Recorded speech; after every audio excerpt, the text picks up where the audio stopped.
Hello प्यारे बच्चों, कैसे हैं आप लोग? आई होप बहुत अच्छे होंगे और आप लोगों को क्लासेस समझ में आ रहा होगा। बहुत विस्तार पूर्वक एक एक पॉइंट को हम लोग डिस्कस कर रहे हैं और सारी क्लासेस आपके लिए बहुत ही ज़्यादा इंपॉर्टेंट है। यहीं से क्वेश्चन बार बार एग्जाम्स में बनते हैं। अगर आप इनको अच्छे से देखेंगे तो आगामी एग्जाम्स में आप लोगों को क्वेश्चन सॉल्व करने में कोई भी प्रॉब्लम नहीं होगा। तो चलिए आज की क्लास की शुरुआत करते हैं।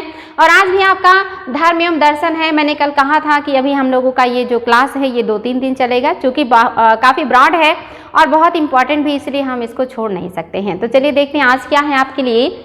आधुनिक काल में धार्मिक सुधार आंदोलन, यानी कि जब आधुनिक टाइम आया तो कौन कौन से धार्मिक सुधार आंदोलन भारत में चलाए गए हैं।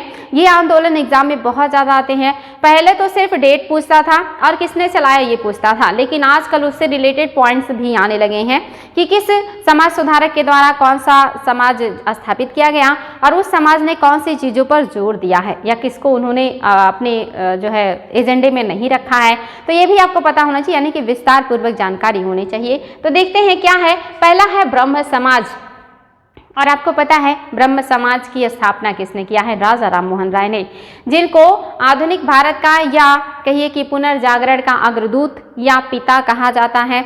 इन्होंने बहुत ही बढ़िया काम किया है। इन्हीं के प्रयासों से आप देखेंगे सती प्रथा का अंत हुआ भारत से। हालांकि ये धीरे धीरे समाप्त हुआ, लेकिन बैन लगाने का जो काम किया था वो राजा राम मोहन राय के अथक प्रयासों से ही संभव हुआ, जिसको साकार बनाया था विलियम बेंटिक ने। विलियम बेंटिक के शासनकाल में ही ये सारी चीज़ें लागू हो सकी और ये भी लागू हुआ है राजा राम मोहन राय के प्रयास से, जिन्हें पुनर्जागरण का पिता कहा जाता है। और इन्होंने ही 1828 ईस्वी में ब्रह्म समाज की स्थापना की और 29 में सती प्रथा को बैन कर दिया गया अनुच्छेद 17 के तहत। तो इंपॉर्टेंट है बच्चों, राजा राम मोहन राय एक महान समाज सुधारक हैं। सन 1828 ईस्वी में राजा राम मोहन राय ने ब्रह्म समाज की स्थापना की। ब्रह्म समाज के मुख्य आदेश थे। ब्रह्म समाज के मुख्य आदेश या आदर्श क्या हैं, जो कि अब एग्जाम में आने लगा है। ये पॉइंट्स आपको याद होने चाहिए, वेरी इजी हैं और वेरी इंटरेस्टिंग हैं। हिंदू धर्म की बुराइयों को दूर करना, इनका मेन जो उद्देश्य क्या है? जो हिंदू धर्म में बुराइयां आ चुकी हैं, जो आडंबर आ चुका है, जो अंधविश्वास भर गया है, उसको दूर करना इनका मेन मोटिव है। इसके अलावा सती प्रथा को रोकना, जैसे सती प्रथा भी एक बहुत ही बड़ी बुराई थी, जहाँ पे एक जिंदा इंसान को जला दिया जाता था बड़ी निर्ममता पूर्वक।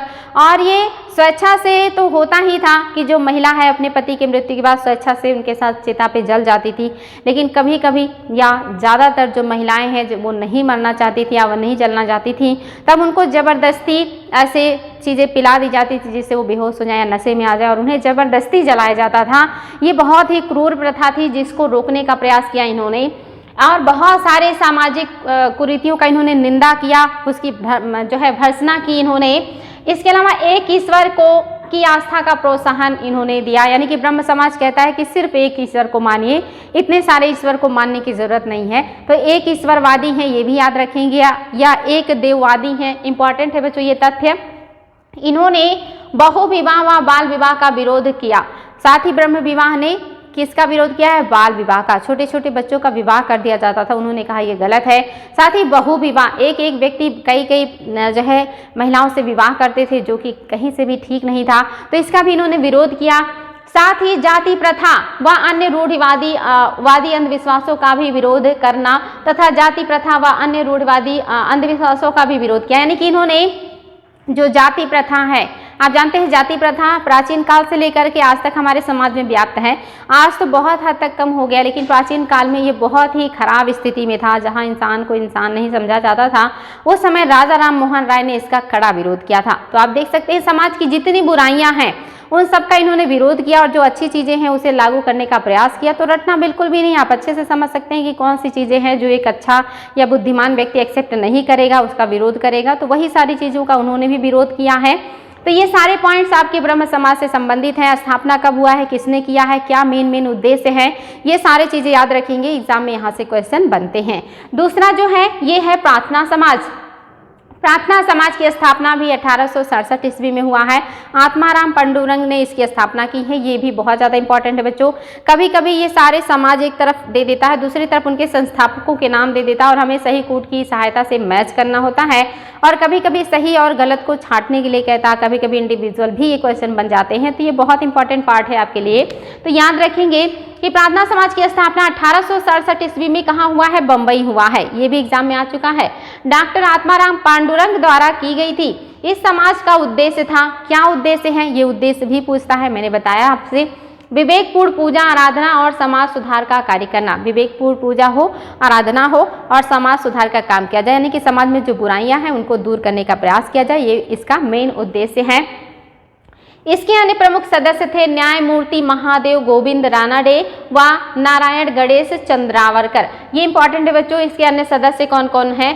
तो गोविंद रानाडे भी हैं और गणेश चंद्रावरकर भी जो है ये जुड़े हुए हैं प्रार्थना समाज से। वेरी वेरी इंपॉर्टेंट है, इनके नाम भी याद रखेंगे। उन्होंने अंतरजातीय भोज, अंतरजातीय विवाह, विधवा विवाह और महिलाओं तथा दलित वर्ग के उद्धार जैसे समाज सुधार के कार्यों को अपना संपूर्ण जीवन इन्होंने क्या किया है? समर्पित कर दिया है। कौन कौन सी चीजें इन्होंने कहा है कि या किन किन चीजों के सुधार में इन्होंने अपना पूरा योगदान दिया है? तो अंतर जातीय भोज, यानी कि अलग अलग जातियों का एक साथ भोजन आयोजित करना, जहाँ पे सभी लोग साथ में उठे बैठे खाएं पिए और बातचीत करें, ताकि उनके बीच जो जातिवाद को लेकर के इतनी कुंठित भावना है वो दूर हो, उसके कम करने का प्रयास किया इन्होंने। साथ ही अंतरजातीय विवाह को भी प्रोत्साहन दिया कि जो एक जाति के या उच्च जाति के लोग निम्न जाति में विवाह करें, निम्न जाति के लोगों से अन्य जो जाति के लोग हैं वो विवाह करें, और इस तरह से अंतरजातीय विवाह को इन्होंने प्रोत्साहन दिया, बढ़ाने का प्रयास किया। साथ ही इन्होंने कहा कि विधवा विवाह भी होना चाहिए, क्योंकि हमारे समाज में आप देखेंगे सती प्रथा जब तक था तो मोस्टली महिलाओं को जला दिया जाता था या उन्हें सती होना पड़ता था। लेकिन जब सती प्रथा पर बैन लग गया तो बहुत सारी जो महिलाएं हैं जिनका कम उम्र में विवाह हुआ था और कम उम्र में वो विधवा हो गई, ऐसे लड़कियों को दोबारा विवाह करने की अनुमति नहीं दी जाती थी। ये भी बहुत ही कष्टप्रद था उनके लिए कि पूरा जीवन वो तिरस्कार और लोगों के ताने सुन के बिताया करती थी। तो ऐसे में उनको भी विवाह करने का जो है अनुमति होना चाहिए, इसके लिए प्रार्थना समाज ने काम किया है। तो ये भी इम्पॉर्टेंट है। साथ ही जो दलित और महिला वर्ग हैं इनके उद्धार भी होने चाहिए, क्योंकि महिलाओं को घर में बंद कर दिया गया। उनसे ना तो उनको पढ़ाई का अधिकार था, ना वो बाहर निकल सकती थी। उनका पूरा जीवन घूंघट में ही खत्म हो जाता था, या घर की चार दीवारी के अंदर ही उनका पूरा जीवन समाप्त हो जाता था। उन्हें कुछ भी नहीं पता होता था समाज के बारे में, वो अधिकार और हक की कोई बात नहीं जानती थी। तो ऐसे में महिलाओं के उद्धार के लिए, साथ ही जो दलित थे उनकी स्थिति भी बहुत खराब थी समाज में, तो उनकी स्थिति को सुधारने का भी इन्होंने प्रयास किया है। तो ये सारे पॉइंट्स आप लोगों को याद रखना है। नेक्स्ट है आर्य समाज। आर्य समाज की स्थापना स्वामी दयानंद सरस्वती ने किया है। ये पॉइंट्स वेरी वेरी इंपॉर्टेंट है। कब किया है? 1875 ईस्वी में। और कहाँ किया है? बंबई में। यानी कि जब ये प्रार्थना समाज बना उसके 10 साल बाद ही आपका, या कहिए कि 10 साल नहीं थोड़ा सा और कम, यानी कि लगभग 7-8 साल बाद आपका एक दूसरा और एक समाज बन गया बंबई में ही, आर्य समाज, जिसकी स्थापना स्वामी दयानंद सरस्वती ने किया है। इंपॉर्टेंट है आपके लिए। ये जो है बंबई में मथुरा के स्वामी बिरजानंद की प्रेरणा से की थी इन्होंने। इनको प्रेरणा किसने दिया है? स्वामी बिरजानंद ने, जो कि मथुरा के हैं। उन्हीं की प्रेरणा से इन्होंने बंबई में जो है स्थापना किया है आर्य समाज का 1875 ईस्वी में। समाज में अंधविश्वास और जो कुरीतियाँ विगत शताब्दियों में फैली हैं वे केवल वेदों का ज्ञान ना होने के कारण हैं। स्वामी दयानंद सरस्वती का कहना है कि समाज में विगत वर्षों में, यानी कि बीते वर्षों में जो बुराइयां फैल गई हैं वो सिर्फ इसलिए फैली हैं कि लोगों को वेदों का सही ज्ञान नहीं है। अगर वो वेदों को सही तरीके से पढ़ ले, समझ ले, तो उन्हें समझ में आ जाएगा कि समाज में जो बुराइयां हैं वो गलत है, वो नहीं होना चाहिए। तो इसी वजह से बार बार जो है जोर देते हैं वेदों की ओर लौटो, वेदों के ज्ञान को समझो, वेदों की महत्ता को समझो। तो इसलिए एग्जाम में बार बार आता है कि किसने कहा कि वेदों की ओर लौटो। तो ये इनका मानना है कि वेदों का अध्ययन कर ले तो लोग अपने चीज़ों को सुधार सकते हैं। और जो आगे हैं उन्होंने जो है लोगों को नारा दिया वेदों की ओर लौटो। भारत के इतिहास में पहली बार उनकी देखरेख में वेदों का पुनः मुद्रण किया गया, वेदों को दोबारा लिखवाया गया। किसकी देखरेख में? तो ये जो हैं आपके दयानंद सरस्वती की देखरेख में ही वेदों को फिर से लिखाया गया, ताकि जो लोग हैं उसको पढ़ सके। क्योंकि हमारे जो वेद हैं ये बहुत ही क्लिष्ट संस्कृत में लिखे हुए हैं, जो आसानी से पढ़े नहीं जा सकते या जिसको हर कोई पढ़े और समझ नहीं सकता, इसलिए इन्होंने उसका पुनः मुद्रण करवाया, यानी कि फिर से लिखवाया है। ये भी याद रखेंगे बच्चों। और साथ ही दयानंद सरस्वती ने ही सबसे पहली बार स्वराज शब्द का उल्लेख किया है या उपयोग किया है, ये भी बहुत इंपॉर्टेंट है। आगे है आपका कि जो है पुनः मुद्रण किया गया। इसके साथ आर्य समाज ने बाल विवाह का विरोध व विधवा विवाह का समर्थन किया है। यानी कि इन्होंने कहा कि बाल विवाह नहीं होना चाहिए, विधवा विवाह को पुनः जो है बहाल करना चाहिए या उन्हें भी आज़ादी दी जानी चाहिए विधवा विवाह करने का। तो आप देख रहे हैं लगभग जितनी भी जो है बुराइयां हैं समाज में उस समय, जैसे कि बाल विवाह, जैसे कि जो है विधवा सती प्रथा, जैसे कि विधवा विवाह ना करने देना, ऐसी चीज़ों को, साथ ही बहुपत्नी प्रथा की जो परंपराएं हैं उन सब को रोकने का प्रयास किया गया है। यानी कि लगभग सभी के जो थीम है समान ही है, समाज की बुराइयों का सभी लोग विरोध कर रहे हैं। तो ये वेरी वेरी इंपॉर्टेंट है बच्चों, याद रखेंगे कि सभी लोगों ने इसी पर ध्यान दिया है। स्वामी जी ने ब्राह्मणों की जाति को सर्वोच्चता को अस्वीकार कर दिया कि ब्राह्मणों को उन्होंने कहा कि इनकी जो जाति ये सर्वोच्च है, ये गलत बात है। ये ब्राह्मण जो है ये सर्वोच्च अपने आप को नहीं कह सकते, यानी कि ये किसी भी आधार पर सर्वोच्च नहीं हो सकते। सारी जातियों में अच्छी चीज़ें हैं और सभी को अच्छा कहने का या बनने का अधिकार है। तो इन्होंने सर्वोच्चता को नकारा या स्वीकार किया। साथ ही मूर्ति पूजा और कर्मकांड व अंधविश्वासों का भी विरोध किया। इन्होंने कहा कि मूर्ति पूजा से कुछ नहीं होता है, अच्छे कर्म करने चाहिए, अच्छे विचार होना चाहिए। साथ ही इन्होंने जितने भी अंधविश्वास और कर्मकांड समाज में फैले हुए थे उसका भी विरोध किया और लोगों को जागरूक करने का प्रयास किया। तो ये सारे जो समाज स्थापित किए गए हैं ये सब हमारे उस समय के समाज की बुराइयों का विरोध करते हैं और अच्छी चीज़ों को लागू करने का प्रयास करते हैं। नेक्स्ट जो है ये रामकृष्ण मिशन है, ये भी बहुत इंपॉर्टेंट है। स्वामी विवेकानंद ने इसकी स्थापना की है, ये आपके लिए काफ़ी इंपॉर्टेंट है, ध्यान देंगे। स्वामी विवेकानंद ने 1857, ये डेट आता है बच्चों 97, 1897 ईस्वी में कोलकाता के निकट बेलूर में रामकृष्ण मिशन की स्थापना की। भारतीय संस्कृति के उत्थान में हर संभव योगदान दिया।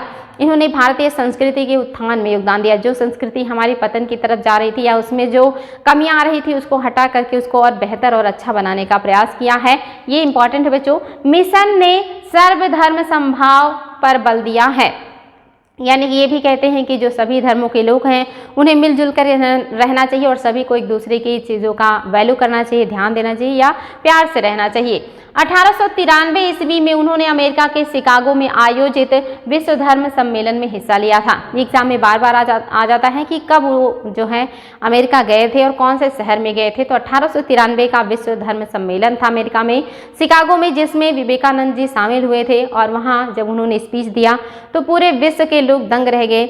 जहां अंग्रेजों ने पूरे विश्व में ये अफवाह फैला रखी थी कि भारतीय सभ्य नहीं है, उनको कुछ नहीं आता, हम उनको सभ्य बनाने गए हैं, वहां जब लोगों ने विवेकानंद के उच्च विचारों को सुना, उनके दर्शन को सुना और जाना, तब उन्हें लगा कि जो है अंग्रेज गलत कहते हैं। वहाँ के लोग या वहाँ का इतना महान पुरुष या व्यक्ति जो हमें बता रहा है, हमें उससे सीखने की ज़रूरत है, बल्कि उनसे बहुत सारी बातें हमें आज भी सीखने की ज़रूरत है, ना कि हम उन्हें सिखाएं। तो ये जो विश्व में भारत के दर्शन को फेमस बनाने का काम किया या उसकी गूढ़ता से लोगों को परिचित कराया है, वो विवेकानंद जी ने करवाया है। ये वेरी वेरी इंपॉर्टेंट है। रामकृष्ण मिशन ने जनसाधारण के उत्थान का प्रयास किया और मानव सेवा को ही सच्चा धर्म बताया। ये क्वेश्चन आया है कि मानव सेवा को सच्चा धर्म बनाने वाला कौन सा मिशन या समाज था। तो ये आपका याद रखेंगे विवेकानंद के द्वारा जो स्थापित किया गया है आपका रामकृष्ण मिशन ही है। ये सबसे ज़्यादा ध्यान देता है कि जो लोग हैं उनकी सेवा पे, उनके उत्थान पे, उनके कल्याण पे। ये बहुत इंपॉर्टेंट है बच्चों, ध्यान देंगे। नेक्स्ट है आपका थियोसॉफिकल सोसाइटी, ये भी ऐसे ही इंपॉर्टेंट है, एग्जाम में बहुत ज़्यादा था। इसकी स्थापना कब हुई है? 1875 में हुई है, लेकिन कहाँ हुआ है? इंडिया में नहीं हुआ है, बल्कि न्यूयॉर्क में किया गया था। 1879 ईस्वी में थियोसॉफिकल सोसाइटी का प्रधान कार्यालय न्यूयॉर्क से मुंबई लाया गया। यानी कि भारत में ये कब आया है इसका मुख्यालय? तो 1879 में आया है और सबसे पहले कहाँ आया? मुंबई में। उसके बाद सन 1886 में आप देखेंगे इस सोसाइटी की अंतर्राष्ट्रीय जो मुख्यालय है मद्रास के निकट अड्यार में स्थापित हुआ। ये एग्जाम में आ चुका है कि थियोसॉफिकल सोसाइटी का अंतर्राष्ट्रीय जो मुख्यालय है ये भारत में कहाँ स्थापित हुआ था? अड्यार में, जो कि कहाँ है? मद्रास में है। कब स्थापित हुआ? 1886 में। सन 1893 के बाद श्रीमती एनी बेसेंट के नेतृत्व में इसका प्रभाव बढ़ा, यानी कि एनी बेसेंट भी इससे जुड़ी 1893 में, और इन्होंने इसका जो क्षेत्र है उसको काफ़ी ब्रॉड किया और भारत के विभिन्न क्षेत्रों में इसको फैलाया। आगे है बच्चों कि जो एनी बेसेंट है, इन्होंने काफ़ी कुछ बेहतर काम किया और इसने भारत के स्वतंत्र संघर्ष में भी महत्वपूर्ण भूमिका निभाई। थियोसॉफिकल सोसाइटी ने भारतीय धर्म व दर्शन का प्रसार किया, जिससे लोगों में स्वाभिमान की भावना फैली। यानी कि जहां अंग्रेजों ने हमें कहीं ना कहीं एहसास दिलाया कि हमारी जो संस्कृति है वो अच्छी नहीं है, हमारे यहाँ के जो साहित्य है वो अच्छा नहीं है, वहीं थियोसॉफिकल सोसाइटी ने हमें बताया कि हमारा जो धर्म है, जो दर्शन है वो बहुत अच्छा है, इसमें जो बातें हैं वो बहुत गूढ़ हैं, बहुत ही बढ़िया है, और जिसकी वजह से जो भारतीय हैं उन्हें भी अपने धर्म दर्शन पर गर्व होना शुरू हुआ और उन्हें भी समझ में आया कि वाकई में हमारा दर्शन बहुत ही अच्छा है। और इस तरह से इस सोसाइटी ने भारतीयों की स्वाभिमान को बढ़ाने का काम किया है। आगे है, इसने भारत में प्राचीन धर्म जो कि हिंदू धर्म है और दर्शन विज्ञान के अध्ययन एवं विश्व बंधुत्व की भावना को प्रोत्साहित किया। थियोसॉफिकल सोसाइटी ने भारत में अस्पृश्यता के विरुद्ध संघर्ष किया और महिलाओं के सामाजिक उत्थान का समर्थन किया। इन्होंने अस्पृश्यता का भी विरोध किया, साथ ही महिलाओं के सामाजिक उत्थान पर ध्यान दिया है। तो आप देख सकते हैं थियोसॉफिकल सोसाइटी जो है हमारे धर्म दर्शन के साथ साथ सामाजिक जो स्थिति है उसको भी सुधारने का प्रयास कर रहा है। तो ये वेरी वेरी इंपॉर्टेंट है, याद रखेंगे। नेक्स्ट है आपका मंदिर प्रवेश आंदोलन। ये भी एग्जाम में आ चुका है बच्चों, याद रखेंगे। मंदिर प्रवेश जो आंदोलन है ये किस जाति ने या किस जाति के लोगों ने इसमें महत्वपूर्ण भूमिका निभाई है? तो इझवा जाति। इझवा जाति के अग्रणी नेता हैं, नाम क्या है? श्री नारायण गुरु के दलित वर्ग और भारतीय समाज के उत्पीड़ित वर्गों के उत्थान के लिए यह महत्वपूर्ण आंदोलन केरल में प्रारंभ किया गया। यानी कि मंदिर प्रवेश आंदोलन किसने चलाया है? नाम याद रखेंगे, नारायण गुरु ने चलाया है। और क्यों चलाया है? क्योंकि जो दलित वर्ग हैं, जो निम्न वर्ग के लोग हैं, उनको मंदिर में प्रवेश नहीं दिया जाता था, उन्हें मंदिर में जाने का अधिकार नहीं था, इसीलिए इन्होंने आंदोलन चलाया और दलित वर्ग को भी मंदिर में जाने का अधिकार या जो है एक तरीके से कहिए कि मदद किया कि इन्हें भी जाने देना चाहिए। आगे है 1903 में नारायण गुरु ने श्री नारायण धर्म परिपालन योगम, ये भी एग्जाम में आया है कि धर्म परिपालन योगम की स्थापना किसने किया है? श्री नारायण ने नामक संस्था सामाजिक सुधार कार्यक्रमों को आगे बढ़ाने के लिए स्थापित किया। वे अपने प्रसिद्ध विचार एक जाति, ये भी आया है, एक जाति एक धर्म एक ईश्वर का प्रतिपादन कौन करते हैं या किसने किया है? उन्होंने कहा कि एक जाति होना चाहिए, एक धर्म होना चाहिए और एक ईश्वर होना चाहिए। इतने सारे धर्म जातियां और इतने सारे ईश्वर नहीं होना चाहिए। सारे जो मतभेद की जड़ है ये इतनी सारी जाति उपजाति संप्रदाय हैं, इसी वजह से लोग आपस में लड़ते हैं और एक दूसरे को हे की दृष्टि से देखते हैं। और इन्होंने कहा ये सारी चीज़ें समाप्त करके सिर्फ एक धर्म एक जाति और एक ईश्वर बना दिया जाए तो सब कुछ बहुत अच्छा हो जाएगा। तो ये नारा आया है कि ये किसने कहा है, ये स्टेटमेंट किसका है या ये कथन किसका है? नारायण गुरु ने ये कथन कहा है, ये चीज़ याद रखेंगे बच्चों। नेक्स्ट है आपका बौद्ध धर्म। ये तो आपने देखा आधुनिक काल के जितने भी समाज सुधार के लिए स्थापित किए गए हैं अलग अलग व्यक्तियों के द्वारा, वो सारे आपने देखा। अब हम देखेंगे बौद्ध धर्म के से जुड़ी हुई बातें और इसके बाद हम फिर जैन धर्म को भी देखेंगे और अन्य धर्मों को भी देखेंगे जो हमारे लिए काफ़ी इंपॉर्टेंट है। तो चलिए बच्चों बौद्ध धर्म के बारे में देख लेते हैं। और सबको पता है कि जो बुद्ध हैं यही बौद्ध धर्म के संस्थापक हैं, जिनका जो जन्म है ये कपिलवस्तु के लुम्बिनी ग्राम में हुआ है। पिता का नाम शुद्धोधन है, माता का नाम आपको पता है महामाया है और इनके जो बचपन का नाम है वो सिद्धार्थ है।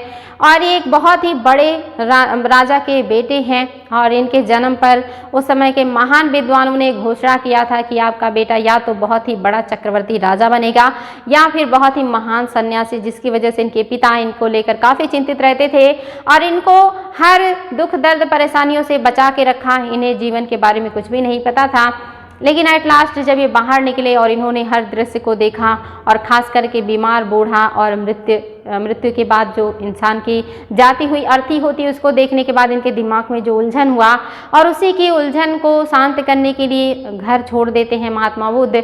और जब इन्हें ज्ञान की प्राप्ति होती है तब ये बुद्ध कहलाते हैं। ये होता है इनके शुरुआत का। देख लेते हैं बच्चों मेन पॉइंट्स, क्वेश्चन कहाँ से बनता है। तो पहला बनता है कि इनका जन्म कहाँ हुआ? कपिलवस्तु के लुम्बिनी ग्राम में हुआ है। दूसरा कब हुआ है? तो इनका जन्म 563 ईसा पूर्व में हुआ, ये भी इंपॉर्टेंट है। साथ ही ये भी एग्जाम में आया कि इनके पिता किस कुल के हैं, तो ये शाक के कुल के हैं, ये भी याद रखेंगे। और जो माता है ये किस कुल की हैं? तो महामाया जो है ये किस कुल की हैं? तो याद रखेंगे कौशल राज्य वंश की है जो लिच्छवी कुल की हैं, इंपॉर्टेंट है। हाँ, इन्होंने कितने वर्ष की उम्र में अपना घर जो है वो छोड़ा है? 29 वर्ष की उम्र में घर छोड़ा है, ये भी एग्जाम में आया है। और ये घटना क्या कहलाई है? महाभिनिष्क्रमण कहलाई है, ये भी क्वेश्चन आया है। ये सारे पॉइंट्स आपको याद रखने हैं। साथ ही पहले इनके गुरु जो थे वो कौन है? तो आलार कलाम। पहले जो इन्होंने अपना गुरु बनाया है वो कौन है? आलार कलाम है, ये भी क्वेश्चन आया है। और ये किसके हैं गुरु? तो ये हैं सांख्य दर्शन के। ये जो ज्ञाता हैं ये सांख्य दर्शन के हैं और इन्होंने भगवान बुद्ध को सांख्य दर्शन और योग की शिक्षा दी, लेकिन उससे महात्मा बुद्ध संतुष्ट नहीं हुए और उन्होंने उनको भी छोड़ करके वो आगे बढ़ जाते हैं। और जब आगे बढ़ते हैं तो 6 वर्ष की कठोर तपस्या के बाद इन्हें बोध गया में ज्ञान की प्राप्ति हुई। ये एग्जाम में आया कि उन्हें ज्ञान की प्राप्ति कहाँ हुई है? बोध गया में हुई है। किस पेड़ के नीचे हुआ है? पीपल वृक्ष के नीचे हुआ है, ये भी क्वेश्चन बना है। तो पीपल है वृक्ष, याद रखेंगे। बोध गया में हुआ है, ये भी याद रखेंगे। और जब इन्हें ज्ञान की प्राप्ति हुई तब ये बुद्ध कहलाए, अर्थात ये प्रज्ञावान हो गए, बुद्ध हो गए। उसके बाद से ये बुद्ध कहलाने लगे। और इन्होंने अपना पहला उपदेश कहाँ दिया है? सारनाथ में दिया है। इसको प्रथम उपदेश कहें या धर्म चक्र प्रवर्तन कहें, दोनों एक बात है। ये पहला इन्होंने जो उपदेश दिया वो कहाँ दिया है? सारनाथ में दिया है। तो ये सारे पॉइंट्स बच्चों बार बार एग्जाम में आए हैं, इनको अच्छे से देखना है आपको। चलिए आगे देखते हैं और क्या क्या पॉइंट्स है जो आपके एग्जाम के दृष्टिकोण से बहुत ही इंपॉर्टेंट है।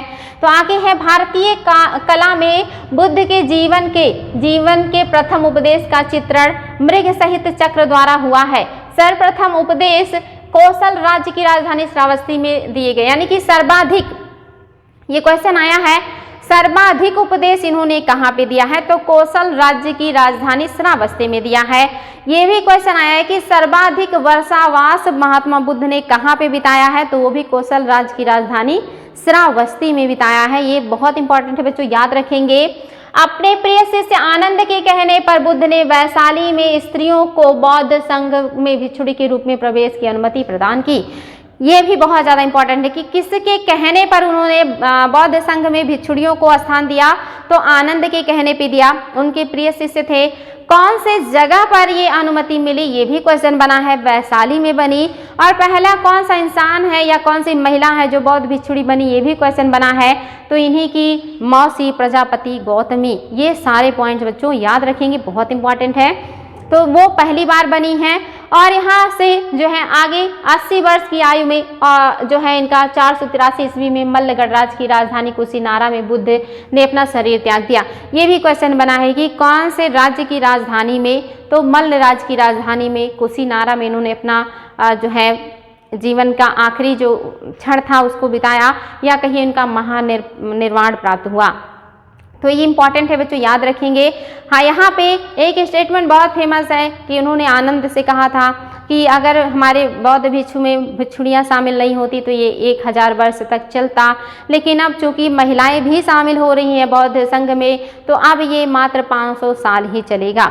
तो यहाँ पे मोस्टली विवाद भी होता है कि बुद्ध ने महिलाओं को लेकर नेगेटिव बोला था, लेकिन ऐसा नहीं था। उनके कहने का मतलब था कि जब महिलाओं के संपर्क से दूर है तो पुरुष जो है वो आध्यात्म में, योग में, ऐसी चीज़ों में ध्यान दे रहे हैं। जब वहाँ महिलाओं का संपर्क बढ़ेगा तो कहीं ना कहीं उनका मन भटकेगा और फिर जो है दुराचार बढ़ेगा और इस तरह से हमारे धर्म का पतन होगा। ये चीज़ कहने का अर्थ था बुद्ध के। उन्होंने वहाँ पे सिर्फ इतना ही कहा कि महिलाओं और पुरुषों की संपर्क बढ़ने से स्थिति खराब होगी। तो ये बातें थी बच्चों। तो महात्मा बुद्ध का निर्माण कहाँ हुआ है? इसको याद रखेंगे, कुशीनगर में हुआ। कुशीनगर किसकी राजधानी है? मल्लों की राजधानी है। महात्मा बुद्ध ने अंतिम उपदेश किसको दिया है? ये भी क्वेश्चन बना है। तो अंतिम जो उपदेश इन्होंने दिया है सुभच्छ को दिया है, या कभी कभी सुबद्ध भी आ जाता है, याद रखेंगे। सुबद्ध या सुभच्छ को इन्होंने अपना अंतिम उपदेश दिया है। ये वेरी वेरी इंपॉर्टेंट है। ये भी क्वेश्चन बना है कि उन्होंने अपना उत्तराधिकारी किसे बनाया था? तो उन्होंने अपना उत्तराधिकारी किसी को भी नहीं बनाया था। ये सारे पॉइंट्स आपको याद रखने हैं, वेरी वेरी इंपॉर्टेंट है। आप देख लेते हैं बौद्ध धर्म के सिद्धांत कौन कौन से हैं। तो 4 आर्य सत्य, भगवान बुद्ध कहते हैं कि इन्हीं 4 आर्य सत्यों का अगर कोई पालन कर ले तो वो निर्वाण की प्राप्ति कर लेगा। क्योंकि वो ईश्वर में विश्वास नहीं करते लेकिन पुनर्जन्म में विश्वास करते हैं, आत्मा में भी विश्वास नहीं करते। उनके कहने का मतलब है कि अगर आप अच्छे कर्म नहीं करेंगे और इसी तृष्णा यानी कि इच्छा की पूर्ति में लगे रहेंगे, मोह माया और लोक लालच में पड़े रहेंगे, तो इसे अपने बुरे कर्मों की सजा भुगतने के लिए आपको बार बार इस दुनिया में आना पड़ेगा और ये जो जीवन चक्र है ये चलता रहेगा और सारी तकलीफें आपको झेलनी पड़ेंगी। इसीलिए वो कहते हैं कि सारी चीज़ों को त्याग दीजिए और अच्छे कर्म करते हुए जो है निर्वाण प्राप्त कर लीजिए, ताकि जीवन मरण के चक्र से मुक्ति मिल जाए और जो दुख है इससे छुट्टी मिल जाए, यानी कि मुक्ति मिल जाए। क्योंकि दुख का कारण तृष्णा है। तृष्णा मीन्स इच्छा, कि मनुष्य जो है हमेशा इच्छाएं करता है, उसकी इच्छाओं की कभी पूर्ति नहीं होती और इन्हीं इच्छाओं की वजह से वो दुखी रहता है और ये जो है उसके निर्वाण प्राप्ति में बाधक हैं। ये सारी बातें महात्मा बुद्ध कहते हैं। और इन्होंने 5 आर्य सत्य क्या बताए हैं, 4 आर्य सत्य क्या बताए हैं। यह संसार दुखमय है। वो कहते हैं संसार जो है वो दुखमय है, दुख से भरा है और साथ ही यह दुख का कारण, यानी कि इस दुख का कारण है, यानी कि हर दुख का कुछ न कुछ कारण होता है, यानी कि दुख का कारण भी है। तीसरा उन्होंने कहा इस दुख का निरोध है। उन्होंने कहा कि आप इस दुख से बच सकते हैं, बाहर निकल सकते हैं मोक्ष की प्राप्ति करके। और इसके अलावा उन्होंने कहा कि दुख निरोध गामिनी मार्ग है। उन्होंने कहा अष्टांगिक मार्ग का पालन करके आप इन सारे दुखों से बाहर आ सकते हैं, बच सकते हैं। इंपॉर्टेंट है बच्चों। आगे है लोग केवल काम इच्छा, यानी कि इच्छा या तृष्णा के कारण दुख पाते हैं। यह निर्वाण का शाब्दिक अर्थ, यानी कि निर्वाण का शाब्दिक अर्थ क्या होता है, बुझ जाना, अर्थात तृष्णा रूपी अग्नि का बुझ जाना। जब हमारी इच्छाओं की जो अग्नि है शांत हो जाती है तो हमें निर्वाण प्राप्त हो जाता है। यानी कि निर्वाण का मतलब क्या है, तृष्णा रूपी अग्नि का बुझ जाना, इसी को निर्वाण कहते हैं। ये चीज़ याद रखेंगे बच्चों। ये हूबहू स्टेटमेंट एग्जाम में पूछा है कि निर्वाण किसे कहते हैं, तो उसमें दिया था मृत्यु हो जाना, मोक्ष की प्राप्ति हो जाना या तृष्णा रूपी अग्नि का बुझ जाना। तो तृष्णा रूपी अग्नि का बुझ जाना ये ऑप्शन सही होगा। आगे है आपका अष्टांगिक मार्ग। उन्होंने कहा है कि दुख से बचने के लिए अष्टांगिक मार्ग का उपयोग करेंगे तो दुख से बच जाएंगे। कौन से अष्टांगिक मार्ग हैं, सम्यक दृष्टि, यानी कि जो वस्तु है उसको यथार्थ रूप में देखिए, कोई उसके बारे में अपने दिमाग में कोई जो है भ्रांतियां मत रखिए, जो सच है उसी को जानिए, उसी को समझिए, उसी में जिए। इसके अलावा सम्यक संकल्प, इन्होंने कहा कि हमेशा जो है सत्य का पालन कीजिए, जो आर्य सत्य है उनको समझिए, उसी हिसाब से वर्क कीजिए। साथ ही इन्होंने कहा कि सम्यक वाग, हमेशा सत्य वचन बोलिए, प्रिय वचन बोलिए, यानी कि जो लोगों को अच्छा लगे और जो सही हो। इसके अलावा सम्यक कर्मांत, यानी कि आप जो भी अच्छे कर्म है वो करिए, बुरे कर्म से बच के रहिए। साथ ही इन्होंने कहा सम्यक आजीव, यानी कि ईमानदारी से जीव को उपार्जन कीजिए, बिल्कुल भी बेईमानी करप्शन ना कीजिए। और छठा है कि सम्यक व्यायाम, यानी कि बुरे विचारों को मन से बाहर निकाल दीजिए, आपके मन में जो है वो शुद्ध विचार आने चाहिए, इसी को सम्यक व्यायाम कहते हैं। सम्यक स्मृति, यानी कि वास्तविक ज्ञान के प्रति जागरूक बने रहे, ये नहीं कि कुछ भी दिमाग में भरे रहे, जो सही है उसको जाने और जो सही है उसको एक्सेप्ट करें। इसके अलावा सम्यक समाधि, यानी कि गहन ध्यान करना, जिसकी अंतिम स्थिति में निर्वाण की अवस्था आ जाती है। जब आप गहन ध्यान करेंगे और ये सारी चीज़ों का पालन करेंगे तो निर्वाण की प्राप्ति हो जाएगी, ये बुद्ध ने कहा है। नेक्स्ट है पंच महाव्रत। ये भी क्वेश्चन में आता है कि पंच महाव्रत कौन से हैं। अहिंसा है, अपरिग्रह है, इसके अलावा असत्य ना बोलना, यानी कि सत्य बोलना, और नशे का सेवन ना करना, किसी भी तरह के मादक द्रव्य को सेवन ना करें, और ब्रह्मचर्य, यानी कि ब्रह्मचर्य का पालन करें। इस तरह से आपको इस 5 जो है चीज़ को याद रखना है कि पंच महाव्रत में कौन से शामिल हैं और कौन से शामिल नहीं हैं। ये एग्जाम में क्वेश्चन बनता है तो इसको याद रखना है बच्चों, वेरी वेरी इंपॉर्टेंट है। नेक्स्ट है बौद्ध संगीतियाँ। अब यहाँ से भी क्वेश्चन बहुत बार आते हैं। अगर आप कंपटीशन से जुड़े हैं तो आपने ये क्वेश्चन बार बार देखे होंगे, और अगर अभी शुरुआत किया है तो आपको ये देखने को बहुत ज़्यादा मिलेंगे, तो इनको ध्यान से देखिएगा। प्रथम बौद्ध संगीति राजगिरी में हुआ है। ये एग्जाम में आए, कहाँ पे हुआ है, राजगिरी में हुआ। किसके शासनकाल में हुआ है, अजातशत्रु के शासनकाल में हुआ। कौन सी गुफा में हुआ, सप्तपर्णी गुफा में हुआ है। अध्यक्ष कौन है, महाकश्यप। ये सारे आते हैं, आपको ये याद होना चाहिए कि कहाँ हुआ है, किस गुफा में हुआ है, किस शासक के समय हुआ और अध्यक्ष कौन है। ये 4 पॉइंट्स आपको याद होने चाहिए। साथ ही बुद्ध के उपदेशों में सुत्त पिटक और विनय पिटक के रूप में संकलित किया गया। ये भी याद होना चाहिए बच्चों कि जो बुद्ध के उपदेश हैं उनको सुत्त पिटक और विनय पिटक के रूप में संकलित किया गया। मैंने आपको बताया है सुत्त पिटक में क्या है और विनय पिटक में क्या है और अभिधम्म पिटक में क्या है, वो सारे आपके लिए काफी इंपॉर्टेंट है। द्वितीय बौद्ध संगीति कहाँ हुई है, याद रखेंगे, वैशाली में हुई है, और यहाँ पे 2 संप्रदाय में विभाजित हो गया बौद्ध संघ। कौन से संप्रदाय हैं, यानी कि जो भी रूढ़िवादी थे तथा पुराने नियमों के परिवर्तन के विरोधी थे वो अस्थविरवादी कहलाए। यानी कि बौद्ध धर्म दो भागों में बटा, एक अस्थविरवादी कहलाए जो कि पुराने नियम कानूनों को ही पालन करते थे, उसमें परिवर्तन करना नहीं चाहते थे, और दूसरा जो ऐसे परिवर्तन चाहते थे, कुछ नया चीज जोड़ना चाहते थे, पुराने चीजों को हटाना चाहते थे, उनको क्या कहा गया, महासंघ इन्होंने बनाए, ये महासंघिक कहलाए। याद रखेंगे द्वितीय बौद्ध संगीत में बौद्ध धर्म में विभाजन हुआ, एक अस्थविर कहलाए और एक महासंघिक।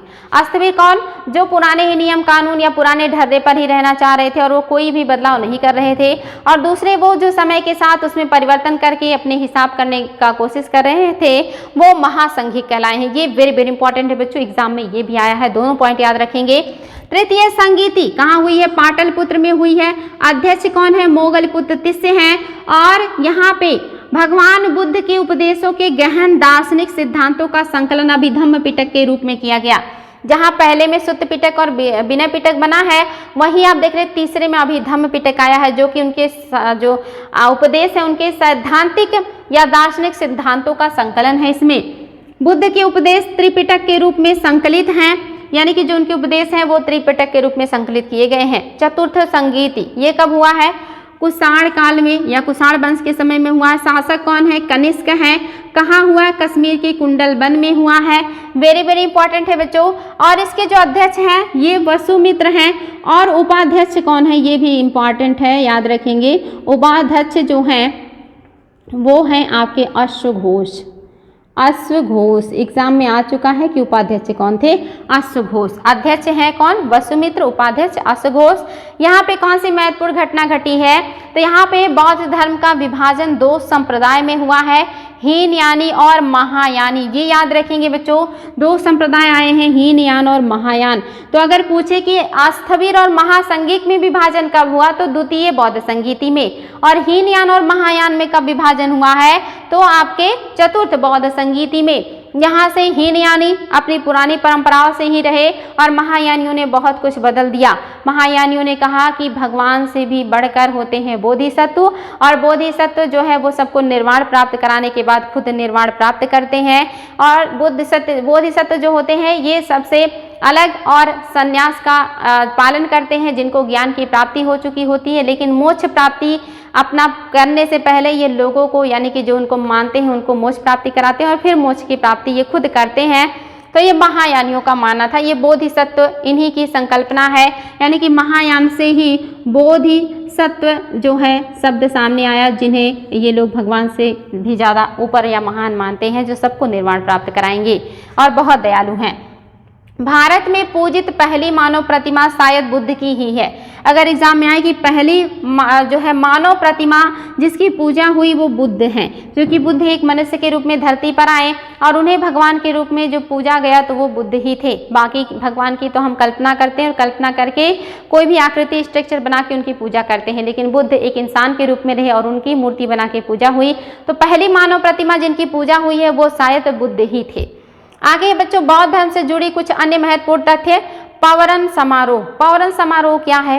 पावरन समारोह ये है कि जब बौद्ध भिक्षु वर्षा काल के दरमियान वो इकट्ठा होते हैं तो वहाँ पे वो अपने जो भी उनसे गलतियाँ होती हैं, यानी कि बाकी वर्ष के दरमियान अगर उनसे कहीं पे गलतियाँ हुई, उन्होंने झूठ बोला या अहिंसा का पालन नहीं किया या अपरिग्रह जो मना किया गया है उसके विरोध गए, यानी कि कोई भी नियम कानून जो बौद्ध संघ के विरोध हो उसका अगर उन्होंने गलती से भी उपयोग किया है या गलती की है तो अपनी गलतियों को ये स्वीकारोक्ति करते थे, यानी कि क्षमा याचना करते थे।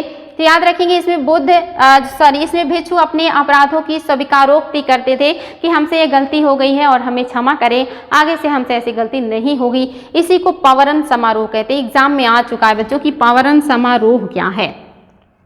चैत्य और बिहार, ये तो हम पहले ही पढ़ चुके हैं। चैत्य और बिहार बहुत अच्छे से। चैत्य जो है वो गुफा मंदिर कहलाता है या गुहा मंदिर कहलाता है, जहाँ पे बौद्ध भिक्षु पूजा करते हैं, और बिहार में जो है विश्राम करते हैं, उपदेश देते हैं, प्रवचन करते हैं, ध्यान करते हैं। कुछ प्रमुख बौद्ध विद्वान कौन है? नागार्जुन हैं, असंग हैं, वसुबंधु हैं, अश्वघोष हैं, धर्मकीर्ति और नागसेन हैं। ये सारे लोग क्या हैं? बौद्ध विद्वान हैं। ये क्वेश्चन भी बन जाता है, याद रखेंगे। नागार्जुन ने क्या सिद्धांत दिया है? माध्यमिका कारिका में माध्यमिक शून्यवाद का सिद्धांत दिया, यानी कि माध्यम कारिका का सिद्धांत या शून्यवाद का सिद्धांत जो है वो दिया है नागार्जुन ने। एग्जाम में बहुत बार आया है, याद रखेंगे। नागार्जुन के अनुसार प्रतीत समुत्पाद शून्य ही है और बौद्ध धर्म का प्रतीक चिन्ह क्या है? धर्म चक्र या समचक्र कहलाता है। सारनाथ में भगवान बुद्ध की भूमि स्पर्श मुद्रा वाली प्रतिमा गुप्त काल से संबंधित है, याद रखेंगे। सारनाथ में जो भगवान बुद्ध की भूमि स्पर्श मुद्रा में बनाई हुई प्रतिमा है, ये किस काल से संबंधित है? गुप्त काल से संबंधित है। और ये भूमि स्पर्श मुद्रा क्या बताती है? इसको हमने पहले के क्लास में अच्छे से पढ़ा है, इसको ध्यान दीजिएगा। बुद्ध पुनर्जन्म, कर्मवाद और निर्वाण का समर्थन करते हैं। बुद्ध कहते हैं कि पुनर्जन्म होता है, कर्म से ही व्यक्ति को बार बार जीवन में जो भी फल मिलते हैं वो मिलते हैं और बार बार वो जन्म लेता है, उसमें भी विश्वास करते हैं। साथ ही कहते हैं कि निर्वाण होता है, यानी कि मोक्ष की प्राप्ति होती है और इस जन्म मरण के चक्र से मुक्ति मिल जाती है। इन तीनों में विश्वास रखते हैं बुद्ध, पुनर्जन्म, कर्मवाद और निर्वाण। बुद्ध के सभी उपदेश मौखिक दिए थे। बुद्ध ने जितने भी उपदेश दिए वो सारे मौखिक दिए हैं। उनकी मृत्यु के पश्चात ही उनके उपदेशों का संकलन त्रिपिटकों के रूप में हुआ है, यानी कि बुद्ध के मृत्यु के पश्चात उनके जो भी उपदेश हैं, जो भी बातें उन्होंने बताई थी, उन सब को त्रिपिटकों में संकलित कर दिया गया है। और वो त्रिपिटक इन्हीं बौद्ध जो आपकी संगीतियाँ हुई हैं, जो बौद्ध सम्मेलन हुए हैं, इसी में बारी बारी से हुआ है, जिसको मैंने अभी डिस्कस किया, उसको याद रखेंगे। ये त्रिपिटक कौन है? आपने पहले ही देख लिया है। सुत्त पिटक है, विनय पिटक है, जिनकी जो है रचना पहले ही बौद्ध संगीत में हुई। और आपका जो हुआ है नेक्स्ट का, ये हुआ है आपका लगभग देखेंगे इस कहाँ है, अभी मैंने आपको पढ़ाया है कि जो चौथा हुआ, तीसरा जो बौद्ध संगीत, हालांकि मैंने अभी पढ़ाया बच्चों, इसमें देख लीजिएगा कि सुत्त पिटक और विनय पिटक के बाद जो है वो अभिधम्म पिटक की रचना कब हुई है। तो ये इंपॉर्टेंट है, इसको याद रखिएगा। मैंने इसमें बताया त्रिपिटकों के रूप में संकलित किया गया है, ये सही है। आपका अभिधम्म पिटक यहाँ है। ये कौन सा बौद्ध संगति है? तीसरी, यानी कि प्रथम और तृतीय में इन्हीं पिटकों की संकल्पना की गई है या इनका रचना किया गया है, जिसमें भगवान बुद्ध से जो भी उन्होंने उपदेश दिया मौखिक रूप से उसका रचना किया गया है। तो ये सारी चीजें आपके पास इतना ज्यादा पूरा नॉलेज है, ज्ञान का भंडार है, या कहीं आपके पास तथ्यों का भंडार है, जहाँ से एग्जाम में कैसे भी क्वेश्चन बने तो आप उसको बहुत आसानी से सॉल्व कर सकते हैं। तो आज के लिए इतना ही बच्चों, नेक्स्ट डे हम फिर मिलेंगे इसके बचे हुए पार्ट के साथ। आज के लिए इतना ही, थैंक यू।